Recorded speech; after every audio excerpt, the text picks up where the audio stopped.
Hi guys, Ethan from NGP here, and this is the review of the much anticipated No Man's Sky. While it would be easy to praise this game as a gaming masterpiece and not give it any kind of criticism at all, that just wouldn't be true because I feel that there are a few things that do need to be addressed.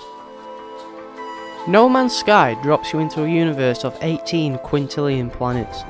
All of this is procedurally generated.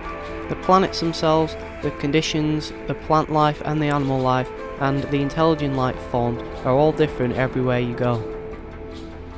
Don't let anyone tell you that things get boring because things repeat.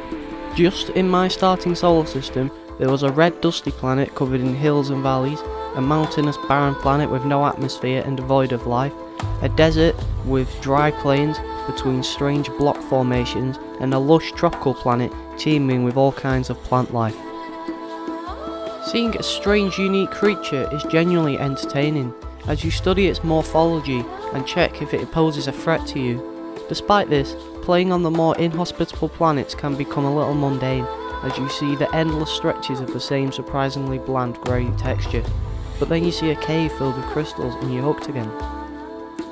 While there is great variation between planets, I would have liked to see more differences on the individual planets themselves, because when you land, that planet, it's the same as what you see when you land everywhere on the planet, and I would have liked it if, say, you're on like a desert planet that's scorching hot, you could maybe go to the poles and it would be a bit more tolerable there, because it would be colder, but no, it's just the same temperature everywhere, so that's one thing that I would like to see hopefully in an update. You could spend weeks studying a single planet's ecosystem, watching the carnivores hunt and the herbivores graze, or documenting every single plant on that planet. But the best views and experiences come from after you take for the stars and view the cosmos from space. There are some truly breathtaking scenes. For example, watching a planet rise while stood on a small moon. Even just watching ships enter and leave a busy spaceport can be strangely satisfying, as it reminds you that you are in a living, breathing universe. One nitpick that I do have with the visuals is that planets will sometimes look different from space to how they do when you land on the surface. You get the general gist of the planets from space, but for example, I saw a planet that looked like it had big blue oceans covering it, with a few large islands, like continents, interspersed around it. But when I landed, it turned out to just be loads and loads of tiny little islands with a really shallow green sea, and that's not what it looked like from space.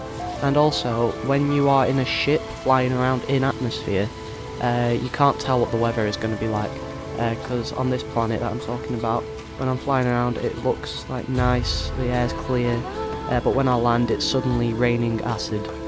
So that probably could also be fixed in a patch or something, but it is a bit annoying because you can't really tell what you're getting into when you land on a planet until you get out of your ship. Moving on to sound, it's great. The soundtrack really sets the sci-fi exploration mood, with little quiet synths building up and also just really calm ambient background noise. So it's not overpowering, which is great because then you can still hear the diverse effects of the animals in the environments, or even just the blasters and engines of your ship. So yeah, overall, while it could be improved, the presentation is really good. I'll be the first to admit, No Man's Sky gameplay will not appeal to everyone. It's mostly slow, solitary exploration and resource gathering, but this is the open world game of open world games, with 18 quintillion planets to explore, each with their own plants, animals, buildings, history, and even space stations. And some may be lush paradises, others are freezing wastelands, or incredibly toxic with acid rain. You don't know, and diversity is amazing.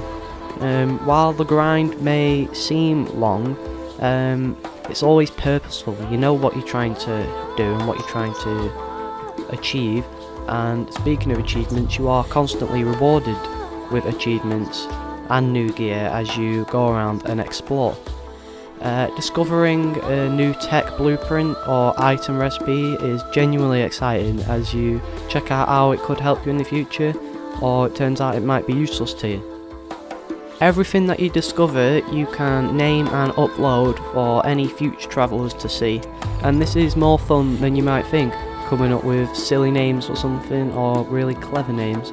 And to make this even better, you get money for everything that you upload, and if you manage to discover and upload every single animal on a certain planet, you will be given a large amount of money, which could be really helpful. However, there is much more to do in No Man's Sky than fly around and look at things. Some of the most prominent other activities you'll be doing are trying to build a good relationship with intelligent alien races, with each race offering you different services that vary depending on both your relationship status with them and also what race it is. Deciphering alien languages using knowledge stones that are scattered across the planets is a big part of it.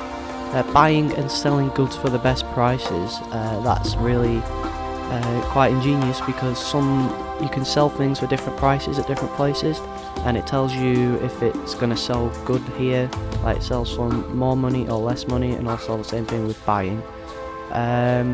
You can complete tasks for the mysterious Atlas, which will slowly reveal what it is to you as you play along. Fighting off space pirates, upgrading your gear and multi-tools, and even your spacecraft.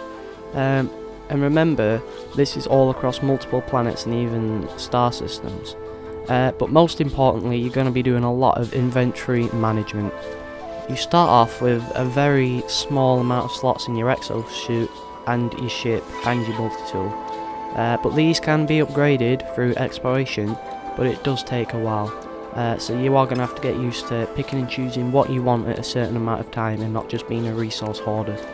On top of this, your resources and upgrades share the same slots, meaning that you have to decide whether to install an upgrade or leave that slot open to carry an extra item.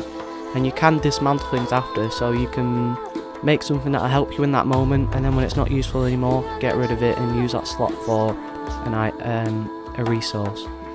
Unfortunately, not everything is perfect. The start of the game is rather slow and boring, as it's just a long set of fetch quests. It's only once you build a hyperdrive that the game really starts to kick into gear and become incredibly fun to play. That experience, however, is hampered by the strange controls. Sprint feels like it should be on scan feels like it should be where melee is, and melee feels like it should be where sprint is, and there is no option to change them. This led to me constantly scanning like an idiot when I wanted to be sprinting away from something.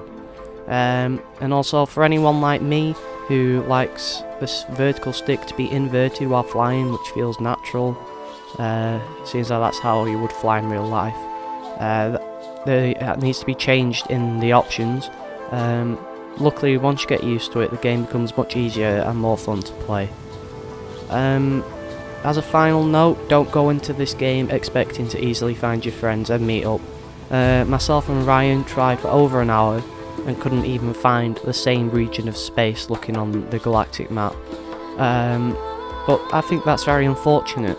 While I'm not asking for a teleport to friend options, because that would break the immersion, being able to see your friends on the galactic map would have been great. The systems that have been added to make random player encounters more common are a welcome addition though. No Man's Sky is an amazing, innovative and awe-inspiring game. Its exploration is fun and rewarding, and visiting alien outposts and space stations, upgrading gear and everything else that you can do is really satisfying.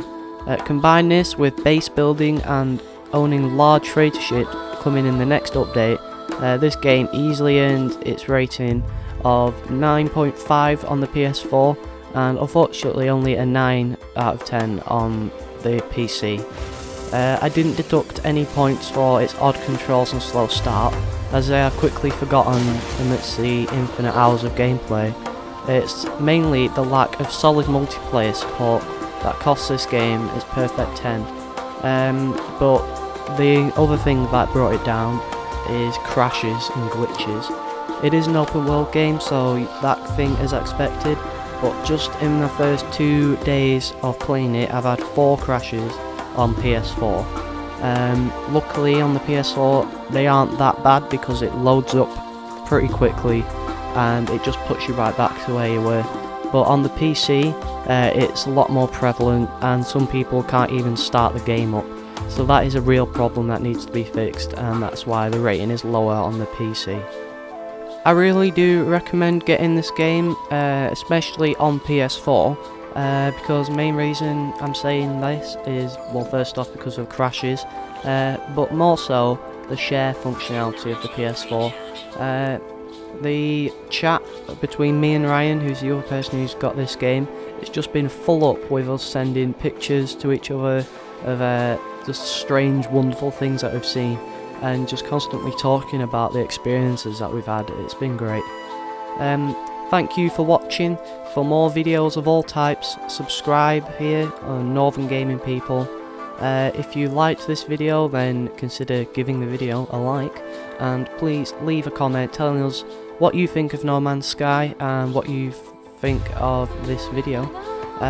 For regular updates, follow us on Instagram and Twitter. They'll be in the description. And once again, thanks for watching and see you next time.